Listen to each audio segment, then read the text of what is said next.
ამერიკის შეერთებული შტატების სენატში საქართველოს მხარდამჭერ მეგობარ აქტზე დაწესებული 3-დან ერთ-ერთი ბლოკირება გაუქმდა. შესაბამის ინფორმაციას ვაშინგტონში მომუშავე ჟურნალისტი ლექს რაფოღლუ ავრცელებს.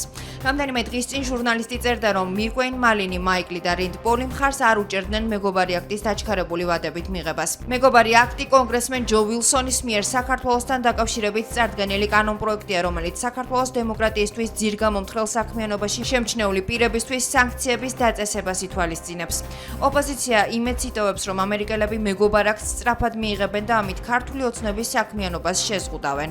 Არწმუნებულები ვართ, რომ ის აქტი, რომელსაც მეგობარი აქტი ქვია, რომელიც ნამდვილად არის მეგობრობის გამოხატულება ამერიკის შეერთებული შტატების მხრიდან, ქართველი ხალხის მიმართ, ქართული სახელმწიფოს მხრიდან, რომელიც ასევე მოიცავს არაღიარების პოლიტიკას, ჩვენი სუვერენიტეტის და დემოკრატიული განვითარების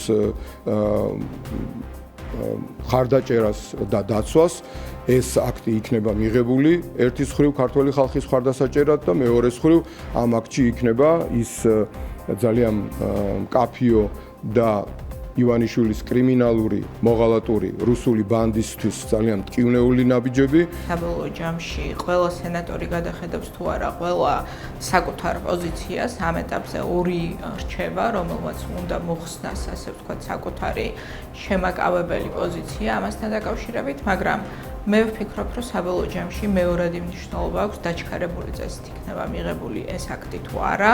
თავარი არის, რომ ჩვენ ვხედავთ ძალიან ძლიერ პოლიტიკურ მხარდაჭერას აქტის და ეს აქტი შესაბამისი პროცედურების გავლის შემდეგ იქნება მიღებული. გვაქვს იმედი, რომ მეგობარი აქტი ამ შემთხვევაში უკვე სენატის მიერაც იქნება დამტკიცებული. თუმცა დავალოდოთ მოვლენებს. მთავარი არის ის, რომ ამერიკის შეერთებული შტატები და ქართული ხალხის გვერდით ეს მათ ძალიან კარგად ესმით, ისიც, რომ დღევანდელი ოცნების რეჟიმი არის ავტოკრატიული რეჟიმი და ეს არის რეგიონში ფაქტობრივად ერთადერთი შეიძლება დღევანდელი მოცემულობით რეჟიმი, რომელიც რუსეთის ინტერესებს ატარებს. ქართული ოცნება თბილისის მერობის კანდიდატად კახა კალაძეს ოფიციალურად დღეს წარადგენს. პარტიის ინფორმაციით ღონისძიება 21 საათზე მთაწმინდის პარკში გაიმართება. კალაძე თბილისის მერის არჩევნებში კენჭს მე-13 იყრის. ადგილობრივ არჩევნებში მონაწილეობასთან დაკავშირებით ოპოზიციაში კვლავ განსხვავებული პოზიციები აქვთ. არჩევნებში მონაწილეობას გეგმავს პარტია გირჩი. პროცესში გაერთიანებული ძალებით მონაწილეობას აპირებენ პარტიები გახარია საქართველოსთვის და ლელო ძლიერი საქართველოსთვისაც. ოპოზიციის ნაწილი კი კვლავაც ბოიკოტში რჩება. ხელისუფლების ოპონენტები აცხადებენ, რომ ხელახალი საპარლამენტო არჩევნების ჩატარებისა და პოლიტპატიმრების გათავისუფლების მოთხოვნები კვლავაც უცვლელი რჩება. აბსოლუტურად არანაირი მნიშვნელობა არ აქვს 4 ოქტომბერს დაგეგმილ რუსულ სპეცოპერაციაში ამ მოღალატეთა და კრიმინალთა რუსული ბანდის წარმომადგენლად, ვინ იქნება დანიშნული ამ სპეცოპერაციის მონაწილე. ქართველი ხალხი არ აპირებს რუსულ სპეცოპერაციაში მონაწილეობას. ქართველი ხალხი 4 ოქტომბერს გამოვა გარეთ და არაძალადობრივად ჩვიდობიანად, მაგრამ ძალიან მტკიცედ გააპროტესტებს ამ მოღალატეთა რეჟიმს. სამწუხაროდ იმ გზამ, რომელიც გზითაც წავიდა ოპოზიციური პარტიის ნაწილი, როდესაც თავიდან აცხადებდნენ ბოიკოტს და ერთმანეთს ეჯიბრებოდნენ არჩევნების ბოიკოტირებაში და ახლა ბოლო წუთს, როდესაც ძალიან დრო დარჩა არჩევნებამდე უცებ გადაწყვეტეს მონაწილეობა, ამ გზით ქართული ოცნების დამარცხება სამწუხაროდ დიდი ალბათობით არ მოხდება. ეს იქნებოდა შესაძლებელი მაშინ, როდესაც ჩვენ გირჩი ვლაპარაკობდით ჯერ კიდევ იანვარში, თებერვალში, რომ ძალების გაერთიანება და ერთიანი ნეიტრალური, პოლიტიკურად ნეიტრალური არაპოლიტიკოსი კანდიდატების შერჩევა გადამწყვეტ ქალაქებში მომხდარიყო ერთობლივი ძალებით ოპოზიციის გაერთიანებით. დღეს უბრალოდ ძალიან ნათელია, რომ გახარიას და ლელოს გაერთიანება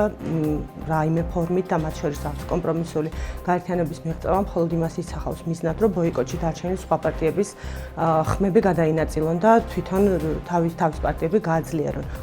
განვიხილავთ, რა თქმა უნდა, თქვენ იცით, რომ პრიორიტეტი არის ნეიტრალური კანდიდატი, მაგრამ ამავდროულად ჩვენ განვიხილავთ პარტიულ კანდიდატებსაც, ბუნებრივია ეს იზომება სხვადასხვა მეთოდოლოგიით და ძალიან მალე ამ კანდიდატის შესახებ საზოგადოება გაიგებს. თუმცა კანონმდებლობით ჩვენ გვაქვს ვადა 4 სექტემბრამდე, მაგრამ შექმნილი ვითარებიდან გამომდინარე ბუნებრივია ჩვენ ყველაფერს გავაკეთებთ, რომ უფრო ადრე წარვადგინოთ თბილისის მერობის და არა მხოლოდ თბილისის მერობის კანდიდატები. ნაციონალურ მოძრაობაში სახელმწიფო უსაფრთხოების სამსახურის ანტიკორუფციული სააგენტოს თანამშრომლების მიერ თაღლითობის ბრალდებით პარტიის პოლიტიკური საბჭოს წევრის ლაშა ცანავას დაკავებას ეხმაურებიან. გია ბარამიძის განცხადებით ბრალდება აბსურდულია, ამასთანავე ბარამიძე აცხადებს, რომ ცანავას სუსმა განსაკუთრებული ყურადღება ლევან ხაბეიშვილთან ახლო ურთიერთობების გამო მიაქცია. მისი თქმით, საკუთარი აქტიურობით ხაბეიშვილმა ქართული ოცნების რეჟიმს ბოლო პერიოდში ძალიან დიდი ზიანი მიაყენა.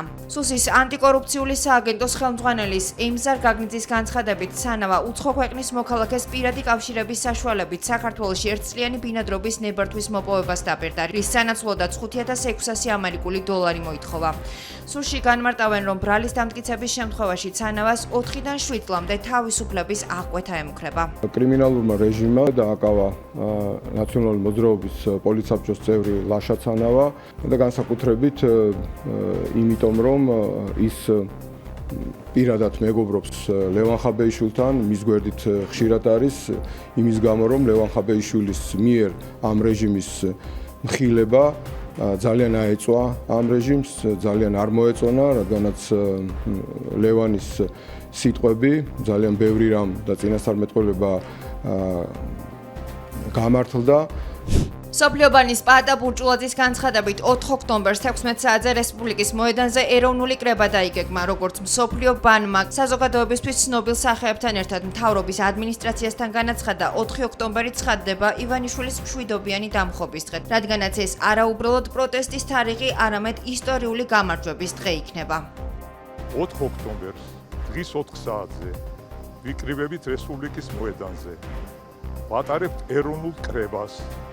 ვიბრუნებთ რეჟიმის მიერ მიტაცებულ ქვეყანას და ხმას ვაძლევთ საქართველოს განთავისუფლებას. ივანიშვილს უნდა ჩამოვართვათ უკანონოდ მითვისებული ძალაუფლება და დაუბრუნოთ ხალხს. სწორედ დღეს გვყავს აბსოლუტურად უზურპატორი დამანგრეველი ხელისუფლება და ყველაფერი მიდის ინვოლუციის მიმართულებით, გრევის მიმართულებით, დამცრობის მიმართულებით.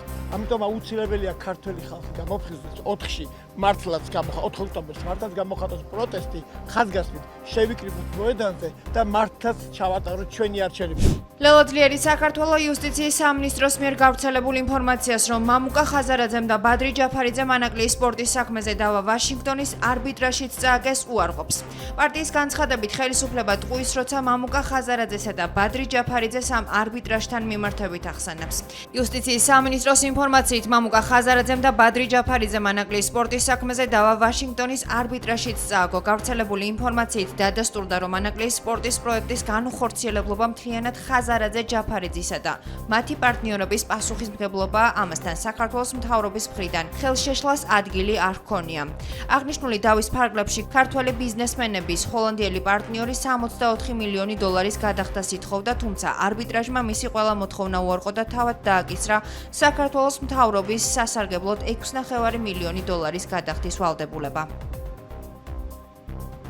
იუსტიციის სამინისტრო და საქართველოს ეგრეთ წოდებული ხელისუფლება ტყუის მორიგ ჯერზე, როდესაც ამბობს, რომ მამუკა ხაზარაძეს და ბადრი ჯაფარიძეს რაიმე შეხება გააჩნიათ იმ ვერდიქტთან, რომელიც დღეს იქნა გამოტანილი ვაშინგტონის არბიტრაჟის მიერ. მინდა საზოგადოებამ მიცოდეს, რომ ეს იყო კონკრეტულად ბობ მეიერის სარჩელი, მისი საქმე საქართველოს ხელისუფლების წინააღმდეგ, რომელიც არავითარ შეხვედრობაში არ არის არც მამუკა ხაზარაძესა და არც ბადრი ჯაფარიძესთან. ეს არის ბობ მეიერის საქმე.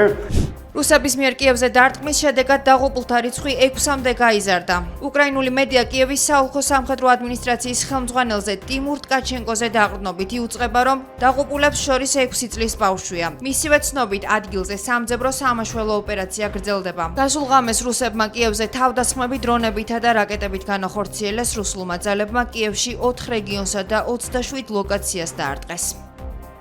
ამერიკის შეერთებული შტატების პრეზიდენტი დონალდ ტრამპი სოციალურ პლატფორმა Truth Social-ზე წერს, რომ მედვედევი რუსეთის წარუმატებელი პრეზიდენტია და საკუთარ სიტყვებს უნდა დაუკვირდეს. მანამდე ამერიკის შეერთებული შტატების პრეზიდენტმა ინდოეთს 25%-იანი ტარიფები და ჯარიმა დაუწესა. ტრამპმა აღნიშნული ნაბიჯის ერთ-ერთ მიზეზად ინდოეთის მიერ რუსეთისგან სამხედრო აღჭურვილობისა და ნავთობის შესყიდვა დაასახელა. რამდენიმე დღის წინ რუსეთის უშიშროების საბჭოს თავმჯდომარის მოადგილემ დიმიტრი მედვედევმა უკრაინაში ცეცხლის შეწყვეტის მისაღწევად დონალდ ტრამპის მიერ ვლადიმერ პუტინისთვის მიცემული საბოლოო ვადის 10 დღემდე შემცირებას ომისკენ გადადგმული ნაბიჯი უწოდა.